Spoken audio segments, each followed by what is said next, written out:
بسم اللہ الرحمن الرحیم اللہم صلی علی محمد وعلی آل محمد کما صلیت علی ابراہیم وعلی آل ابراہیم انک حمید مجید اللہم بارک علی محمد وعلی آل محمد کما بارکت علی ابراہیم وعلی آل ابراہیم انک حمید مجید۔ بسم اللہ الرحمن الرحیم۔ منہیات کا انسائکلوپیڈیا۔ رک جائیے، اللہ اور اس کے رسول صلی اللہ علیہ وآلہ وسلم نے منع کیا ہے۔ المنہیات من الاحادیث النبوی صلی اللہ علیہ وآلہ وسلم۔ بسم اللہ الرحمن الرحیم۔ نمبر 10، کتاب الاطعمہ، کھانے کے مسائل۔ فرمان باری تعالیٰ ہے وَكُلُوا وَاشْرَبُوا وَلَا تُسْرِفُوا، سورۃ الاعراف آیت نمبر 31۔ کھاؤ پیو اور حد سے تجاوز مت کرو۔ فرمان نبوی صلی اللہ علیہ وآلہ وسلم۔ نبی کریم صلی اللہ علیہ وآلہ وسلم نے منع فرمایا ہے کہ کوئی آدمی اپنے ساتھیوں کی اجازت کے بغیر دسترخوان سے 2 کھجوریں ایک ساتھ ملا کر کھائے۔ بحوالہ صحیح بخاری۔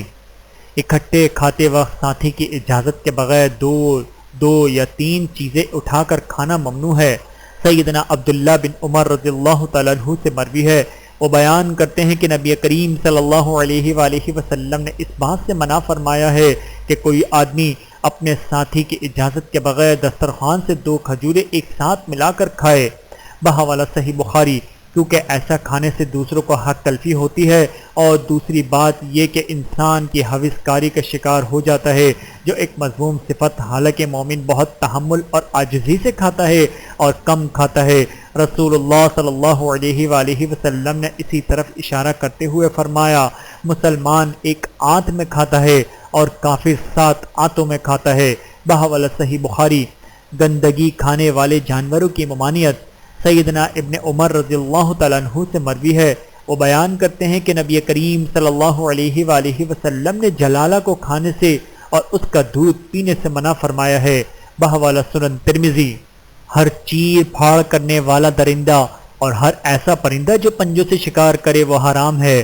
حضرت عبداللہ بن عباس رضی اللہ تعالیٰ عنہ سے مروی ہے، وہ بیان کرتے ہیں کہ نبی کریم صلی اللہ علیہ وآلہ وسلم نے ہر چیر پھاڑ کرنے والے درندے اور ہر پنجے سے شکار کرنے والے پرندے کا گوشت کھانے سے منع فرمایا ہے۔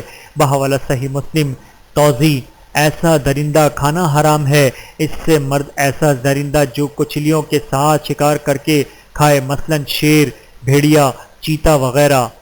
ذی محلب بھی حرام ہے، اس سے مراد ایسا پرندہ ہے جو شکار کرنے میں پنجے کے ذریعے تقویت حاصل کرے، مثلا چیر، شکرا، شاہین اور باز وغیرہ۔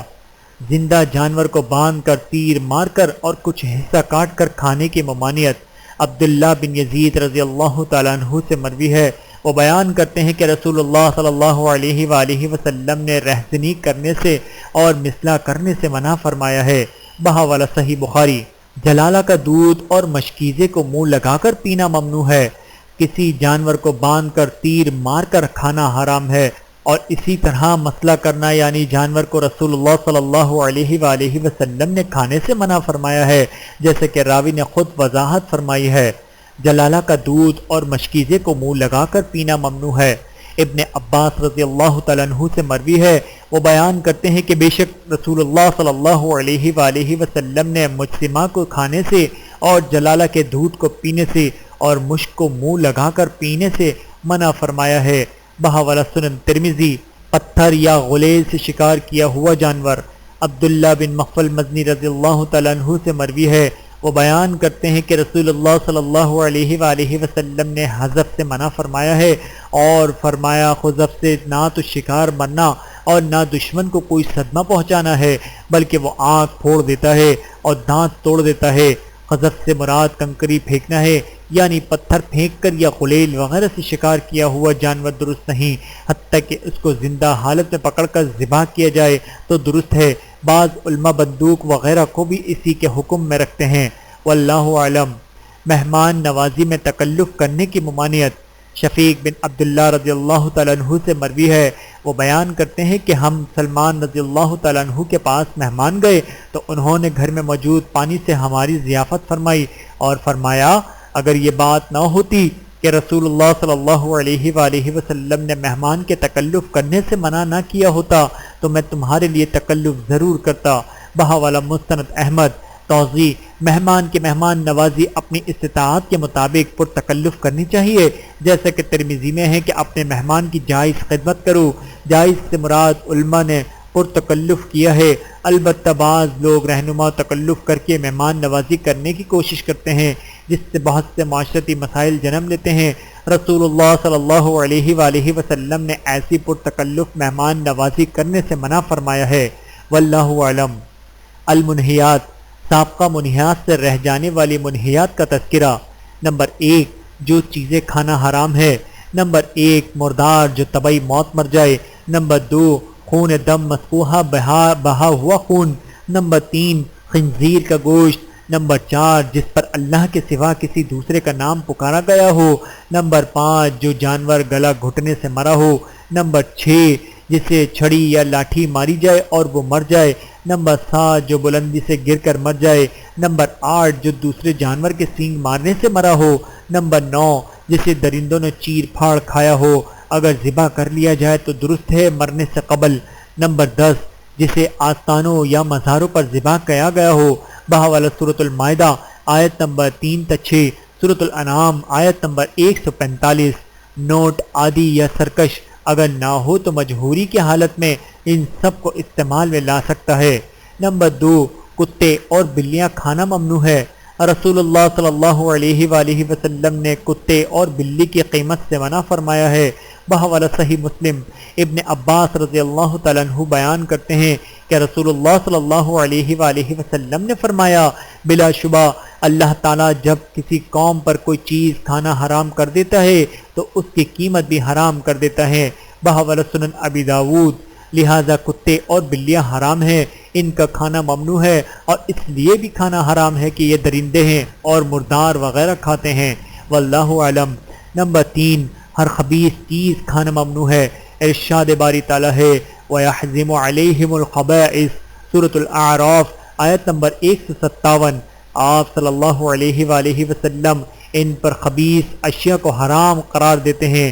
خبائث سے مراد ہر وہ چیز جیسے عرب وغیرہ عادت یا علت خبیث سمجھتے ہوں، کیونکہ قرآن ان کی لغت میں نازل ہوا ہے۔ البتہ اگر کسی چیز کے خبیث ہونے میں جھگڑا ہوا تو اکثر کی رائے کو ترجیح ہوگی۔ نمبر 4، چیونٹی، شہد کی مکھی، ہدہد اور ممولہ کو مارنا ممنوع ہے۔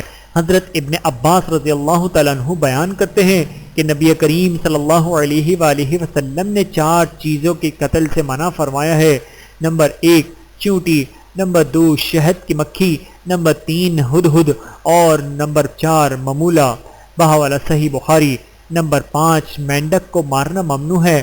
عبد الرحمن بن عثمان رضی اللہ تعالیٰ عنہ سے مروی ہے کہ ایک طبیب نے نبی کریم صلی اللہ علیہ وآلہ وسلم سے مینڈک کو دوا میں ڈالنے کے متعلق پوچھا تو نبی کریم صلی اللہ علیہ وآلہ وسلم نے اسے مینڈک کو قتل کرنے سے منع فرما دیا۔ بحوالہ صحیح بخاری۔ نوٹ: جن اشیاء کو مارنے کی ممانعت ہے کیا ان کو کھانے کی بھی ممانعت ہے؟ اس میں اختلاف ہے، البتہ صحیح یہی معلوم ہوتا ہے کہ جن کے کھانے سے شریعت نے منع کیا ہے وہ حرام ہے، اور جن کے کھانے سے منع نہیں کیا وہ حلال ہیں۔ واللہ اعلم۔ نمبر 6، اگر سدھائے ہوئے کتے کو ساتھ کوئی دوسرا کتا شریک ہو جائے تو شکار کھانا ممنوع ہے۔ حضرت عدی بن حاتم رضی اللہ تعالیٰ عنہ سے مروی ہے کہ نبی کریم صلی اللہ علیہ وآلہ وسلم نے فرمایا، اگر تم اپنے سدھائے کتے کے ساتھ کسی غیر کے کتے کو پاؤ اور جانور مردہ حالت میں ہو تو نہ کھاؤ، کیونکہ تمہیں نہیں معلوم کہ ان میں سے کس نے قتل کیا ہے۔ بحوالہ صحیح بخاری۔ نمبر 7، اگر سدھایا ہوا کتا خود شکار سے کھا لے تو کھانا ممنوع ہے۔ حضرت عدی بن حاتم رضی اللہ تعالیٰ عنہ سے ہے مروی ہے کہ رسول اللہ صلی اللہ علیہ وآلہ وسلم نے فرمایا، جو وہ شکاری جانور پکڑ کر تمہارے لیے روک لے اسے کھاؤ، لیکن اگر کتے نے خود اس سے کھا لیا تو پھر نہ کھاؤ، کیونکہ مجھے خدشہ ہے کہ اس نے اسے اپنے نفس کے لیے پکڑا ہے۔ بحوالہ صحیح بخاری۔ نمبر 8، جانور کو ذبح کرتے وقت تکلیف دینا ممنوع ہے۔ حضرت شداد بن اوس رضی اللہ تعالیٰ عنہ بیان کرتے ہیں کہ رسول اللہ صلی اللہ علیہ وآلہ وسلم نے فرمایا، جب تم قتل کرو تو عمدہ طریقے سے کرو، اور جب تم ذبح کرو تو اچھے طریقے سے ذبح کرو، اور تم میں سے ہر ایک اپنی چھری تیز کرے اور اپنے ذبیحہ کو آرام پہنچائے۔ بہوالا صحیح مسلم۔ نمبر 9، بائیں ہاتھ سے کھانا کھانا ممنوع ہے۔ حضرت ابن عمر رضی اللہ تعالیٰ عنہ سے مروی ہے کہ رسول اللہ صلی اللہ علیہ وآلہ وسلم نے فرمایا، تم میں سے کوئی بھی اپنے بائیں ہاتھ سے نہ کھائے اور نہ ہی اس سے پیے، کیونکہ شیطان اپنے بائیں ہاتھ سے کھاتا اور پیتا ہے۔ بہوالا صحیح مسلم۔ نوٹ، کسی شرعی عذر کی بنا پر بائیں ہاتھ سے کھایا جا سکتا ہے، واللہ اعلم۔ نمبر 10، برتن کے درمیان سے کھانا ممنوع ہے۔ حضرت ابن عباس رضی اللہ تعالیٰ عنہ سے مروی ہے کہ رسول اللہ صلی اللہ علیہ وآلہ وسلم نے فرمایا، کھانے کے درمیان میں برکت نازل ہوتی ہے، اس لیے اس کے کناروں سے کھاؤ، درمیان سے مت کھاؤ۔ بحوالہ سنن ترمذی۔ نمبر 11، دوسرے کے سامنے سے کھانا کھانا ممنوع ہے، جیسے کہ آپ صلی اللہ علیہ وآلہ وسلم نے عمر بن اسلمہ رضی اللہ تعالیٰ عنہ کو نصیحت کرتے ہوئے فرمایا تھا کہ اپنے دائیں ہاتھ سے کھاؤ اور اپنے قریب یعنی سامنے سے کھاؤ۔ بحوالہ صحیح بخاری۔ نمبر 12، انگلیاں چاٹنے سے قبل تولیے وغیرہ سے صاف کرنا ممنوع ہے۔ حضرت جابر رضی اللہ تعالیٰ عنہ سے مروی ہے کہ رسول اللہ صلی اللہ علیہ وآلہ وسلم نے فرمایا، کھانا کھانے والا اپنے ہاتھ تولیے سے مت صاف کرے حتیٰ کہ اپنی انگلیاں نہ چاٹ لے۔ بحوالہ صحیح مسلم۔ نمبر 13، بہت زیادہ سیر ہو کر کھانے کی ممانعت۔ ایک آدمی بہت زیادہ کھایا کرتا تھا، پھر وہ مسلمان ہوا تو بہت کم کھانے لگا۔ رسول اللہ صلی اللہ علیہ وآلہ وسلم کے سامنے اس کا ذکر کیا گیا تو آپ صلی اللہ علیہ وآلہ وسلم نے فرمایا، بے شک مومن ایک آنت میں کھاتا ہے اور کافر 7 آنتوں میں کھاتا ہے، یعنی زیادہ کھانا مومن کی شان نہیں، اس لیے اللہ تعالیٰ نے کھانے پینے میں اسراف سے منع فرمایا ہے۔ بحوالہ صحیح بخاری۔ نمبر 14، سونے چاندی کے برتنوں میں کھانا کھانا ممنوع ہے۔ حضرت ام سلمہ رضی اللہ تعالیٰ عنہا روایت کرتی ہیں کہ رسول اللہ صلی اللہ علیہ وآلہ وسلم نے فرمایا، بے شک جو شخص سونے اور چاندی کے برتنوں میں کھاتا اور پیتا ہے وہ صرف اپنے پیٹ میں جہنم کی آگ بھرتا ہے۔ بحوالہ صحیح مسلم۔ نمبر 16، کسی کی اجازت کے بغیر اس کا مال کھانا ممنوع ہے۔ حضرت عمرو بن یسری بیان کرتے ہیں کہ رسول اللہ صلی اللہ علیہ وآلہ وسلم نے خطبے میں فرمایا، کسی شخص کے لیے بھی اس کے بھائی کا مال اور اس کی رضامندی کے بغیر کھانا حلال نہیں۔ بحوالہ مستند احمد۔ نوٹ، سخت مجبوری کی صورت میں صرف کھانے کی اجازت ہے، ساتھ لے جانے کی نہیں۔ واللہ اعلم۔ اللہ تعالی ہم سب کو عمل کرنے کی توفیق عطا فرمائے، آمین ثم آمین۔ ویڈیو دیکھنے کا بہت شکریہ۔ مزید ویڈیوز دیکھنے کے لیے ہمارے چینل کو سبسکرائب کریں۔ اگر ویڈیو پسند آئے تو لائک کریں۔ اچھی بات کو دوسروں تک پہنچانا صدقہ جاریہ ہے۔ جزاکم اللہ خیرا کثیرا۔ اپنا اور اپنے پیاروں کا بہت زیادہ خیال رکھیے گا اور مجھے دعاؤں میں یاد رکھیے گا۔ Take care. اللہ حافظ۔